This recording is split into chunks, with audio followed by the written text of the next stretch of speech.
अस्सलामुअलैकुम, welcome back to my channel. उम्मीद आप सब खैरियत से होंगे। लास्ट लेक्चर में हमने अपेरेंट साइज़, जिसको हम एंगुलर साइज़ भी कहते हैं, उसको स्टडी किया था और उसके ज़रिए हमने ये सीखा था कि हम किस तरह स्टार्स के दरमियान या स्टार्स तक जो फासला है वो निकालते हैं। आज हम इल्म फल्कियात में इस्तेमाल किया जाने वाला एक और कॉन्सेप्ट पढ़ने जा रहे हैं, जिसको हम मैग्नीट्यूड स्केल कहते हैं। अब ये मैग्नीट्यूड स्केल क्या है और इसकी ज़रूरत क्यों पेश आती है? बेसिकली हम जब रात के वक्त आसमान को देखते हैं तो हमें बहुत सारे सितारे नज़र आते हैं। अब वो जो सितारे नज़र आते हैं उनमें से कोई ज़्यादा रोशन होता है, कोई कम रोशन होता है, और किसी की जो रोशनी है वो एवरेज होती है। अभी जो जितने भी स्टार्स आप देखते हैं रात के आसमान में, उनमें जो रोशनी है किसी की कम है, किसी की ज़्यादा है। तो ज़मीन पर खड़े होकर ज़ाहरी तौर पर हमें कोई स्टार ज़्यादा रोशन नज़र आता है और कोई स्टार कम रोशन नज़र आता है। अब इसी को हम अपेरेंट ब्राइटनेस कहते हैं स्टार्स की, कि अपेरेंटली या ज़ाहरी तौर पर कोई स्टार हमें कितना रोशन या चमकदार नज़र आता है। अब जो स्टार्स की अपेरेंट ब्राइटनेस है या जो ज़ाहरी चमक है, उसको हम किस तरह डिफाइन करते हैं? स्टार्स की जो अपेरेंट ब्राइटनेस है, जिसको हम ज़ाहरी चमक कह सकते हैं उर्दू में, उसको हम मैग्नीट्यूड स्केल की मदद से डिफाइन करते हैं। अब तारीख में जो सबसे पहला मैग्नीट्यूड स्केल यूज़ हुआ था और पेश किया गया था, वो कदीम यूनानी साइंसदान हिपार्कस ने पेश किया था। और हिपार्कस ने इल्म फल्कियात के साथ साथ रियाजी पर भी बहुत काम किया था। बेसिकली जो ट्रिग्नोमेट्री है उसके जो बानी हैं उनमें से हिपार्कस जो है वो एक हैं। He is one of the founders of trigonometry. तो आज से तकरीबन 2000 साल पहले हिपार्कस ने कदीम यूनान के अंदर सितारों की जो ज़ाहरी चमक है, जो अपेरेंट ब्राइटनेस है, उसको डिफ़ाइन करने के लिए एक मैग्नीट्यूड का जो पैमाना है वो तश्कील दिया था। और उस पैमाने में जो सबसे रोशन सितारे थे उसके लिए जो मैग्नीट्यूड थी उसकी वैल्यू 1 थी, यानी कि जो सबसे रोशन तरीन सितारे थे उनकी मैग्नीट्यूड उसने 1 रखी। जबकि जो आसमान में नज़र आने वाले जो सबसे मध्यम सितारे हैं, फेंटेस्ट स्टार्स हैं, उसकी मैग्नीट्यूड उसने 6 डिफाइन की। यानी कि हिपार्कस के बनाए हुए मैग्नीट्यूड स्केल में 6 वैल्यूज़ थी, 1 से लेकर 6 तक।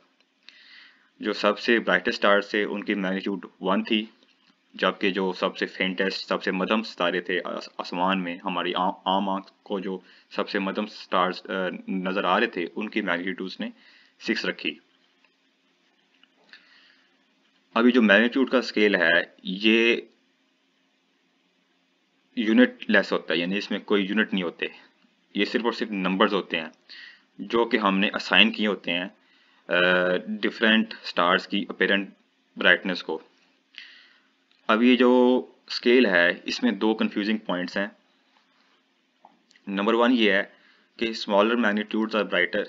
जो मैग्नीट्यूड जितनी कम होगी उसका मतलब ये है कि उस ऑब्जेक्ट की जो ब्राइटनेस है वो उतनी ज़्यादा है। इसका मतलब क्या है? देखें, m इक्वल टू 1 मीन्स ये जो वैल्यू है ये सबसे रोशन ऑब्जेक्ट की ब्राइटनेस को डिस्क्राइब करती है। लेकिन जब ये m की वैल्यू बढ़ेगी, फॉर एग्जांपल आप m की वैल्यू 5 रखते हैं, तो नेचुरली हम ये सोचते हैं कि अगर m की वैल्यू बढ़ेगी तो वो ज़्यादा रोशन ऑब्जेक्ट्स को डिफाइन करेगा, लेकिन ऐसा नहीं होता। ये जो स्केल है ये उल्ट काम करता है, यानी कि जितनी m की वैल्यू ज़्यादा होगी वो उतना ही मध्यम या फेंट ऑब्जेक्ट को डिफाइन करेगा। First magnitude star is brighter then A second magnitude star. यानी जिस स्टार की मैग्नीट्यूड 2 है वो मैग्नीट्यूड 1 स्टार से कम रोशन है, उसकी ब्राइटनेस कम है। कन्फ्यूजिंग पॉइंट 2, जो मैग्नीट्यूड है वो एक लॉगरिथमिक स्केल है, यानी कि इसमें हम लॉग यूज़ करते हैं। अब लॉग आप पढ़ते हैं 9th 10th और 11th की मैथ में। बेसिकली ये जो लॉग है उसकी जो बेस हम 10 यूज़ करते हैं, लेकिन इस स्केल में जो लॉग की जो बेस है वो एक्चुअली 2.5 है। और 2.5 क्यों, उसकी हम आगे वजाहत देखेंगे। अब चूंकि मैग्नीट्यूड एक लॉगरिथमिक स्केल है, इसका मतलब क्या है? A star that is 2 magnitudes fainter than another is not twice as faint, but actually about 6 times fainter। यानी कि अगर दो स्टार्स की मैग्नीट्यूड में एक हिस्से का फ़र्क है तो इसका मतलब ये नहीं है कि उनकी ब्राइटनेस में भी एक हिस्से का फ़र्क है।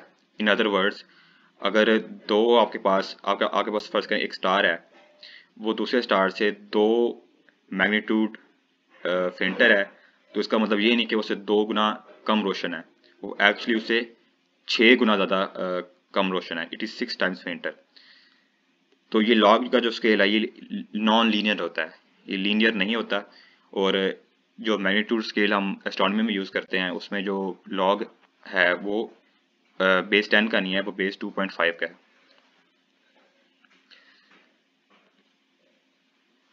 अब हम देखते हैं कि मैग्नीट्यूड और ब्राइटनेस में या अपेरेंट ब्राइटनेस में क्या रिलेशन है। हमने एक मैथमेटिकल रिलेशन तश्कील देना है जिससे हमें पता चल जाए कि अगर दो स्टार्स में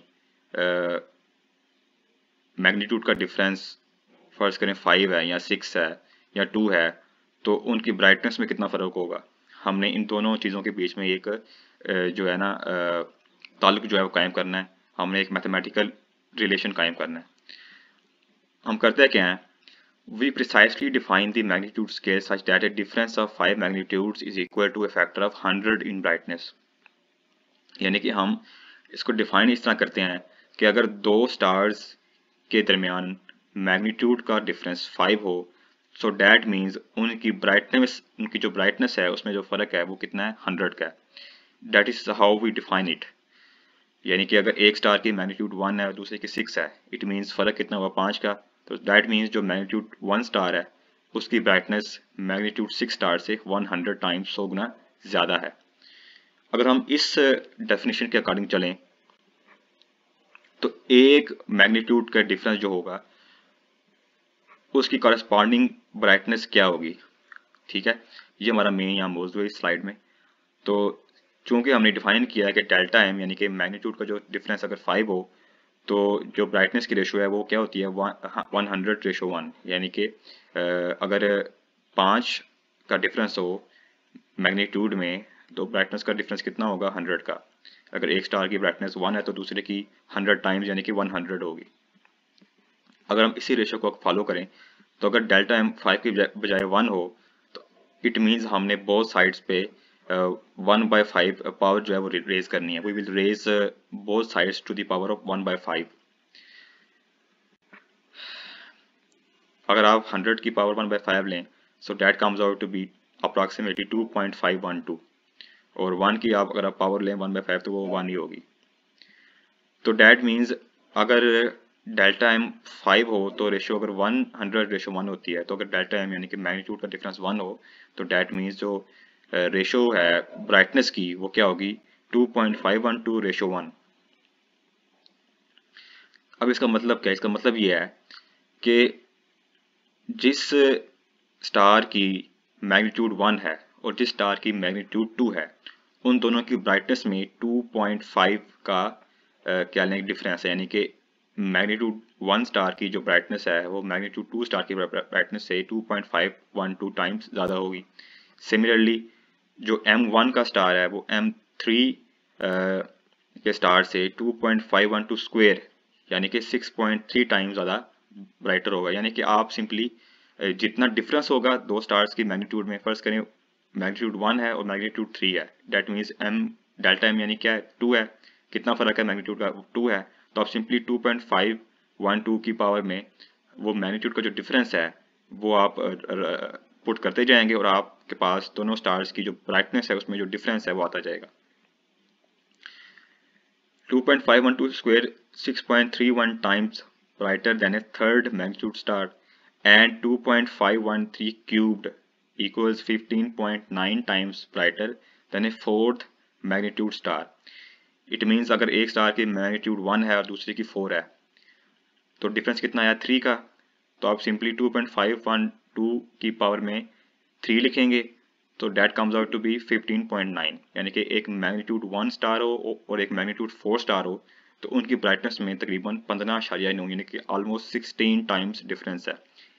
यानी कि अगर एक स्टार की मैग्नीट्यूड 1 है और दूसरे की 4 है तो जो मैग्नीट्यूड 1 स्टार है वो मैग्नीट्यूड 4 स्टार से तकरीबन 16 गुना ज़्यादा चमकदार है, 16 गुना ज़्यादा रोशन है। और इसी तरह आप 2.512 की पावर में जो है वो मैग्नीट्यूड का जो डिफरेंस है वो आप रखते जाएंगे और आपके पास दोनों ऑब्जेक्ट्स की जो ब्राइटनेस में जो डिफरेंस है, जो रेशो है वो आती जाएगी। सो दैट्स हाउ हम मैग्नीट्यूड और ब्राइटनेस में जो रिलेशनशिप है वो डिफाइन करते हैं।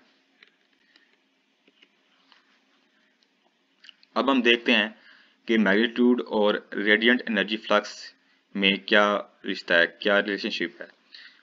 पहले हम डिफाइन करेंगे कि रेडिएंट एनर्जी फ्लक्स होता क्या है। It is the amount of energy radiated by the star per unit time per unit surface area and it is measured in ergs per second per centimeter squared. अब radiant energy flux क्या है? It is the amount of energy radiated by the star per unit time per unit surface area, यानी कि एक second में star की जो unit surface है, एरिया है, वो एक सेकंड में कितनी एनर्जी खारिज करता है, that is it's radiant energy flux. और इसको हम मेजर करते हैं इन यूनिट्स में। जो ERGS है ये ergs है, ergs बेसिकली एनर्जी का ही एक यूनिट है, पर सेकंड पर सेंटीमीटर स्क्वायर्ड। अब हमने एक मैथमेटिकल रिलेशन कायम करना है मैग्नीट्यूड में और रेडिएंट एनर्जी फ्लक्स में, यानी कि एक सेकंड में किसी भी स्टार का एक यूनिट सरफेस एरिया कितनी एनर्जी खारिज करता है वो और जो उसकी मैग्नीट्यूड है उसमें क्या रिलेशनशिप है। डैट मीन्स हम किसी भी स्टार से आने वाली जो रोशनी की मिकदार है उसमें और उसकी जो मैग्नीट्यूड है उसमें एक मैथमेटिकल रिश्ता जो है वो हमने कायम करना है, हमने तश्कील देना है, हमने देखना है कि क्या इनमें रिलेशनशिप है। यानी कि अगर दो स्टार्स की मैग्नीट्यूड में डिफरेंस हमें पता हो तो हम कैसे पता लगा सकते हैं कि उनके फ्लक्स में या the amount of energy they emit per unit time per unit surface area उसमें क्या जो है वो रेशो है, क्या डिफरेंस है। Let's define the mathematical relation between magnitude and flux from two objects 1 and 2। तो हम इसको डिफाइन करते हैं F2 by F1। F show कर रहा है फ्लक्स को, रेडिएंट एनर्जी फ्लक्स को from object number 2 over radiant energy flux from object number 1, that is equal to 100 raised to the power m1, that is the magnitude of first object, minus m2, that is the magnitude of the second object, divided by 5। अब ये 100 और 5 यहाँ पे इसलिए आए हैं क्योंकि हमने डिफाइन किया था कि अगर मैग्नीट्यूड का डिफरेंस 5 हो तो जो ब्राइटनेस की जो रेशो है वो उसमें 100 आएगा। दैट मीन्स हमने उस जो है ना रिलेशन को यहाँ यूज़ किया है। अब अगर आप इसी इक्वेशन को सॉल्व करें तो हमें मिलता है m1 minus m2 equals minus 2.5 log base 10 f1 by f2। Next slide में हम देखेंगे कि हम किन किन स्टेप्स को फॉलो करके इस इक्वेशन तक पहुंच सकते हैं। ये वो इक्वेशन है जो आप बताती है कि दो ऑब्जेक्ट्स की मैग्नीट्यूड में डिफरेंस उनकी फ्लक्स की रेशो से किस तरह रिलेट करता है। नेक्स्ट इम्पोर्टेंट बात यह है कि हमने पिछली स्लाइड में जो मैग्नीट्यूड का स्केल पढ़ा था, जो हिपार्कस ने डिफाइन किया था, जिसमें मैग्नीट्यूड 1 से मैग्नीट्यूड 6 तक हम वैल्यूज लेते हैं, बेसिकली वो आउटडेटेड है। वो मॉडर्न एस्ट्रोनॉमी में जदीद इल्म फल्कियात में यूज़ नहीं होता और उसकी रीज़न ये है कि अब हमारे पास बहुत ही स्ट्रॉन्ग दूरबीनें हैं, टेलीस्कोप्स हैं, जिनकी मदद से हम बहुत ज़्यादा मध्यम चीज़ों को भी देख सकते हैं। जबकि जो हिपार्कस ने मैग्नीट्यूड स्केल डिफाइन किया था, वो सिर्फ उसने अपनी आम आंख से दिखने वाले स्टार्स की बेस पे किया था। तो उस वक्त 6 वैल्यूज़ यानी कि मैग्नीट्यूड 1 से 6 तक जो है हमारे पास जो मैग्नीट्यूड थी वो इनफ थी किसी भी स्टार की अपेरेंट ब्राइटनेस को डिफाइन करने के लिए। लेकिन अब हमारे पास चूंकि बहुत ही सेंसिटिव और स्ट्रॉन्ग टेलीस्कोप्स हैं, तो अब सिर्फ 6 वैल्यूज से हम काम नहीं चला सकते, वी नीड मोर। तो मॉडर्न एस्ट्रोनॉमी में हमारे पास नेगेटिव मैग्नीट्यूड वैल्यूज भी होती हैं, यानी कि अब हमारे पास रेंज इतनी बढ़ चुकी है ऑब्जेक्ट्स की, यानी कि ऑब्जेक्ट्स की जो ब्राइटनेस है उसकी रेंज इतनी ज़्यादा हो चुकी है कि अब हिपार्कस का जो मैग्नीट्यूड स्केल है, जो पैमाना उसने यूज़ किया और तश्कील दिया, वो आज यूज़ नहीं होता। आज के स्केल के अकॉर्डिंग हम वेगा वेगा बेसिकली एक स्टार है जो काफ़ी रोशन होता है और ये अक्सर सर्दियों की रातों में निकलता है। हमने डिफाइन किया है इसकी मैग्नीट्यूड को 0, यानी कि हमने इसकी मैग्नीट्यूड को डिफाइन किया है टू बी 0, और फिर इसके रिस्पेक्ट से हमने बाकी ऑब्जेक्ट्स की मैग्नीट्यूड को डिफाइन किया है। इस स्केल के अंदर जो सूरज की मैग्नीट्यूड है वो है -26.8 या ऑलमोस्ट -27, यानी हमारे सूरज की जो मैग्नीट्यूड है इस मॉडर्न स्केल में वो कितनी है, -27। और जो सबसे मध्यम कक्षाएं हैं, जो तो आम आंख से भी नज़र नहीं आती, जो सिर्फ और सिर्फ बहुत ही स्ट्रॉन्ग टेलीस्कोप जैसे कि हबल स्पेस टेलीस्कोप है उससे नज़र आती हैं, उनकी जो मैग्नीट्यूड है इस स्केल के अंदर वो कितनी है, 30, यानी कि +30। और इस स्केल के अंदर हमारे चांद की जो मैग्नीट्यूड है वो है -12.5, और जो वीनस है, जो सूरज और चांद के बाद तीसरा सबसे रोशन तरीन ऑब्जेक्ट है हमारे आसमान में, उसकी जो मैग्नीट्यूड है इस स्केल के अकॉर्डिंग वो है -4.5। तो यानी कि इस मॉडर्न स्केल में और हिपार्कस के स्केल में फ़र्क ये है कि हिपार्कस के स्केल में नेगेटिव वैल्यूज़ नहीं थी, जबकि आज के मॉडर्न एस्ट्रोनॉमी में जो हम मैग्नीट्यूड स्केल यूज़ करते हैं उसमें नेगेटिव वैल्यूज़ भी हैं।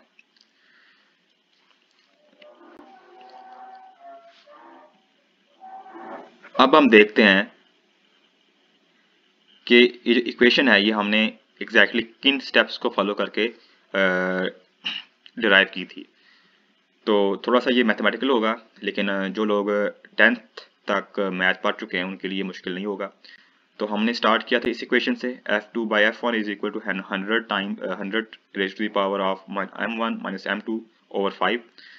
आप बोथ साइड्स पे अगर लॉग लें, so log f2/f1 is equal to log 100 raise to the power m1 minus m2 over 5।